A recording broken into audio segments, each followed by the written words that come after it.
প্রথম প্রশ্নের উত্তর দিই। ফুটপাত দিয়ে হাঁটার অধিকার জনগণের রয়েছে। সেই ফুটপাতকে জবরদখল করার অধিকার কারণ নেই। যেখানে সরকারের ভ্যাকেট ল্যান্ড রয়েছে, যেখানে জনগণের প্রয়োজন নেই, সেখানে বৈধ অবৈধ যদি বসে থাকেন, মানবিকভাবে দেখব।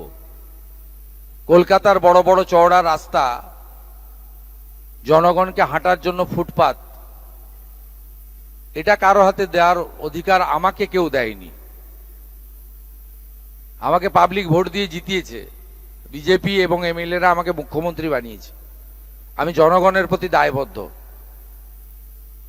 আপনার জনগণের স্বার্থ যেখানে যুক্ত রয়েছে, সেই স্বার্থ সর্বাধিক অগ্রাধিকার পাবে। মুষ্টিমেয় কোনো ব্যক্তি বা গোষ্ঠী তার স্বার্থ আমার কাছে অগ্রাধিকার পাবে না।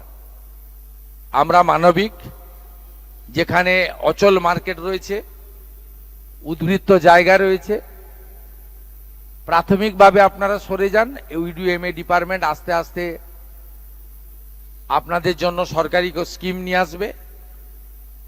হকারদের জন্য ভারত সরকারের শ্রম দপ্তরের স্কিম রয়েছে, তার সুযোগ আপনারা পাবেন এবং অন্যান্য সুযোগ পাবেন। কিন্তু আপনি নিউ মার্কেটের রাস্তাটাই দখল করে নেবেন, মোটরসাইকেলও যেতে পারবে না, রাজাবাজারটা বেহাত হয়ে যাবে।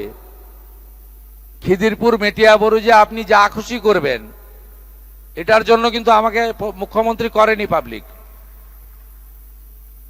অতএব আপনার এই প্রশ্নের উত্তর আমি দিয়েছি। আর রিগার্ডিং দুর্গাপুজো, এটা নিয়ে আমি এখনো আলোচনা শুরু করিনি।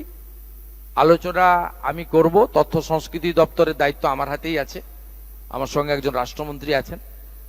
আমি এটা সাংস্কৃতিক দপ্তরের মধ্যে পড়ে, আমি নিশ্চয়ই আলাপ আলোচনা করব।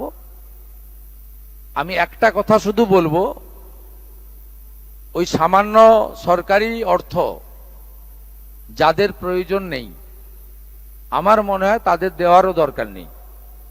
আর যারা এই অর্থের জন্য পুজো করতে পারেন না বা পারবেন না, তাদের পাশেই সরকার থাকবে। পুজো হবে, আরো বেশি সংখ্যায় হবে।